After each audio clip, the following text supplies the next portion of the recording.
నీలాంటి కోళ్ళు నా ఇంటికి రావడం నా దురదృష్టం. సనిలా దాపరించావు కదే. అమ్మా తల్లి రామ్మా.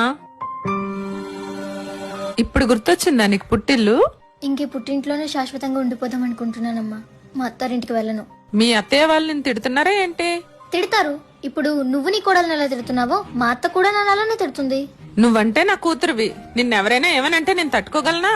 మరి నీ కోడలు కూడా ఒక ఇంటి కూతురే కదమ్మా. వాళ్ళమ్మ కూడా నీలానే బాధపడుతుంది కదా.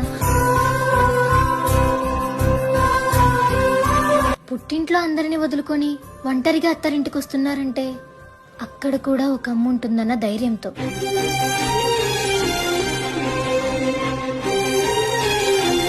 కోడల్ని చూసిన ప్రతిసారి కూతురు గుర్తుకు రాకపోయినా అత్తని చూసిన ప్రతిసారి అమ్మ గుర్తుకు రావాలి. అది నీ బాధ్యత. నీకు ఒంట్లో బాలేదు కదా, నేను వంట చేస్తాలే. మీకెందుకు అత్తయ్య గారు శ్రమ? ఇదే నా కూతురు అయితే చేసి పెట్టినా ఏంటి?